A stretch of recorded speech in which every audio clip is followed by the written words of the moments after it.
Welcome back. As the school year begins, life can become a little more hectic for families as the demands of schoolwork and extracurricular activities often increases. So that's why we have Dr. Ryan Loss here from Connecticut Behavioral Health to talk about the ways to organize your family before everything really gets going. Good morning. Thank you so much for being here. Good morning. Good to be here. Of course. So what do you see in your line of work when it comes to the beginning of the school year, when it comes to this very hectic, busy time of year? Well, things change from the summer, so there's a lot more planning that needs to come into play.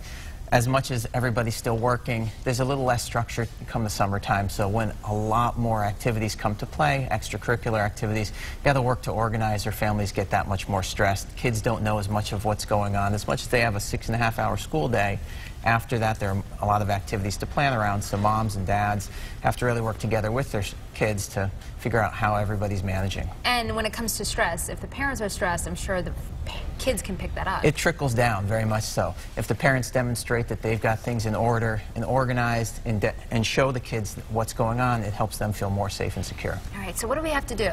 Communication's huge. Certainly letting the kids know, not students, they are students, but letting the kids know what's going on, and each parent communicating about what they have going on in their own lives. So you're looking at work-based communication, what are work schedules looking like, as well as what is the family planning looking like, what activities are going on after school, on the weekends, so that the family can have their time together, and that they're attending to the kids' activities and who's taking who where, so that everybody knows what's going on. You also recommend a date night as well.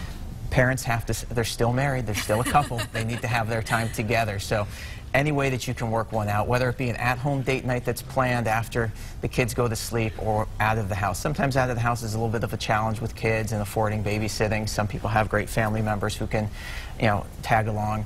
Other times you can use other families, trying to share some play dates together, so your child goes over their house to have a play date and you can take some time together as a couple, and then flip-flop it as a way to kind of save costs overall. Very smart. I like that idea. Also making sure that communication is flowing. A calendar, I take it, is a good idea? Yeah, 2 ways to do calendars. My wife and I use a shared app that helps us keep in touch with what's going on. So we share that calendar. Also at home, to have a visual calendar, and you can have everybody's activities laid out, work schedules, extracurriculars. Each kid could have a different color so they see what's going on every week. And work schedules sometimes are not as consistent as an 8 to 6 type of schedule, so when those things change, you need to see what's going on. And it helps the kids know when's mom or dad coming home, is one working a weekend shift, so it keeps things organized. Everything you're talking about, how do you find time to just hang out with the family? Well, that's the toughest thing. You want to try and plan that into the calendar as well. It's not easy. Life is busy. Typically, most families have 2 working parents and kids involved in activities, so trying to carve out that weekly time. It could be as simple as just doing a planned family breakfast, a family dinner, a family game night, trying as best as one can to try and work that in on a weekly basis is key. Put those phones away, right? Exactly. Moms and dads too. It's a way to connect, having a game night. A movie's okay, but it's still everybody staring at a screen. So trying to do something a little bit more engaged with everybody, whether it be an outside-based activity or a game night, those are great ways to connect. Smart. Dr. Ryan Loss, thank you so much. You're welcome.